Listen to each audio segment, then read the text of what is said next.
Hi friends, welcome back to another episode of Generation Tech. My name is Alan. Being a clone trooper is a rough deal. You're born into a position that you really can't leave, and your whole entire life is laid out before you. If this sounds like slavery to you, well, you're completely right. Being a clone trooper was essentially slavery. However, not all clone trooper jobs were the same. Some were more interesting, others were more prestigious, and some were just really terrible. And that's what we kind of want to talk about today. 9 clone trooper jobs that were just awful to have. You guys ever seen Hurt Locker? You know, the origin story of Hawkeye and Falcon before they joined the Avengers? Well, before they were superheroes, these two Avengers were a different type of hero, EOD specialists. The guys that grunts call for help when they encounter explosives a bit too dangerous for the average soldier to handle. Well, the GAR had their own EOD specialists. These were called Clone Ordnance Specialists. Wearing bright orange armor that screams, "Get the hell away from me," these guys were called in to deal with explosive threats along with all kinds of bio and chemical weapons. This was an incredibly difficult job that required nerves of steel, extreme concentration, and very steady hands. For some reason, these clones, besides the orange armor, had very little specialized equipment. They also didn't have drones or droids for remote operations, which would make their job much easier and safer. They also didn't have special armor or protection against blasts, something that we fully equip our EOD specialists here on Earth with. And when one squad of Clone Ordnance specialists had to deal with a bio attack on Naboo, they weren't even given hazmat suits. Clone Ordnance specialists already have a pretty dangerous job, and being under-equipped for that job just makes things all that much worse. Most clone units had medics fighting amongst their ranks. These clones were expected to fight just like any other average clone and were equipped the same way. On top of that, they also carried a medkit with vibro scalpels and laser cauterizers and other life-saving tools. But the terrible thing about being a clone medic is finding out what happens to the clones that you do manage to save but are no longer available for active duty. Although it's not covered in canon, in Legends we see small hints of the terrible treatment of wounded clones. With a normal army of citizens or professional soldiers, there is an incentive to keep a soldier alive at all costs. This includes saving individuals that most likely no longer will be able to fight. It might not make sense from a cold-hearted financial perspective, but because these soldiers are usually citizens or human beings, just letting them die would reflect poorly on the organization from a moral standpoint. But what happens to a badly injured clone? A clone has no citizenship and is technically a piece of property owned by the Kaminoan cloning facilities. They then are bought out by the Grand Army of the Republic. The clone trooper program was already exorbitantly expensive, so a clone that couldn't really fight anymore was a big problem. While some of these clones were reassigned to a support role, it's suspected that many clones were simply euthanized when deemed no longer combat capable. For a battlefield medic, this kind of information is not only demoralizing, but makes their entire job seem kind of pointless. More aquatic focused than even the Navy SEALs, the clone Scuba Troopers are literally trained to fight underwater.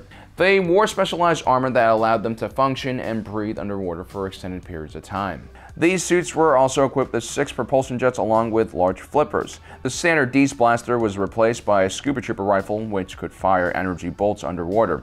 They also used OMS Devilfish subs for rapid movement. But despite all this extra technology, Scuba clones were still at a huge disadvantage compared to whatever aquatic foes they were encountering. During the Battle of Mount Cala, the Scuba Troopers suffered heavy casualties while fighting against the aquatic corn species. Simply put, human physiology is not built for underwater combat. The JAR simply should have invested in some purpose-built droids for this role. During the Battle of Iwo Jima, one Marine Corps Flamethrower unit suffered 92% casualties. This is because the Flamethrower is a devastating weapon and therefore a primary target for Japanese soldiers and snipers. It was also because the Flamethrower was very large and cumbersome and had a very short range, which meant that people holding them had to expose themselves by getting very close to an enemy position.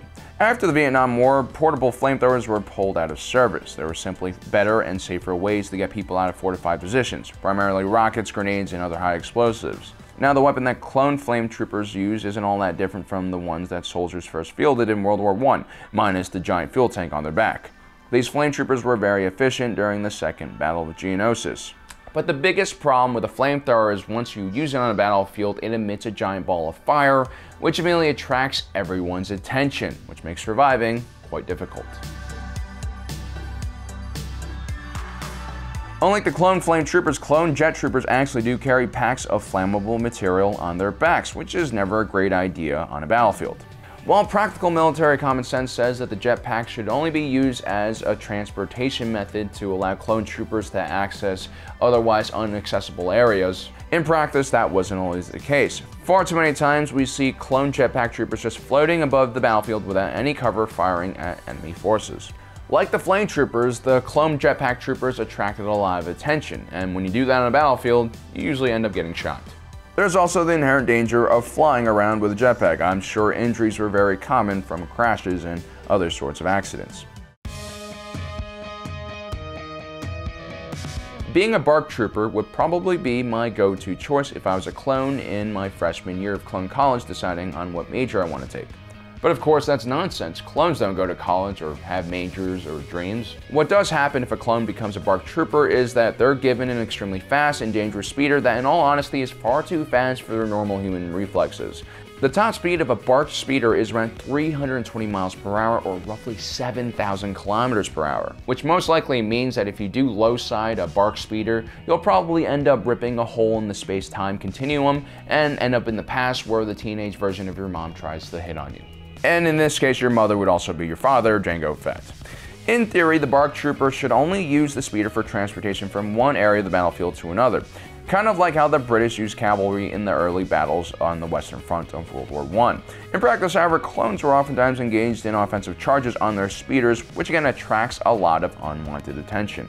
Another legendary iteration of the BARC troopers would be the clone lancers, who, yes, use lances on speeder bikes, which creates a scenario where everyone loses. When your military is deployed to every corner of the galaxy, you'll undoubtedly run into a variety of different climates and geography. The clone cold assault troopers were specialized to fight in cold environments and were given additional protection on their armor, along with specialized speeder bikes that were enclosed from the elements. That still didn't make being deployed on freezing wastelands like Ordo Plutonia any more fun. Certain jobs like this really do limit the type of places you'll fight in, and let me tell you, trying to flank someone in waist-high snow is a pain in the ass. I know this because I fought in these kind of conditions. While paintballing. Now, frozen paintballs really do hurt. The 21st Nova Corps, also known as the Galactic Marines, under the command of Ki-Adi-Mundi, and later just Commander Baccarat, was one of the toughest units in the Grand Army of the Republic. They were also involved in some of the heaviest fighting of the war. Part of their specialized training including being able to fight in vacuum, along with fighting in areas that are contaminated by gases and chemicals. So they were kind of good at holding their breath. They also had a synth mesh visor which helped filter out nonsense. Although they were Marines and specialized to fight in space and aboard ships, the 21st Nova Corps were also engaged in several large ground operations, including the Outer Rim Siege. If you're a coward like me and want to avoid combat as much as possible, you probably want to avoid this unit. You're also going to want to avoid the 501st Legion. I know it's probably the most famous clone unit ever and would go on to be the most famous Imperial unit as well, but there is a reason for that. They were constantly involved in combat and led by a man who loved getting into a good fight. Now, there are a lot of you out there watching this that are a lot braver than me and don't have a problem with this.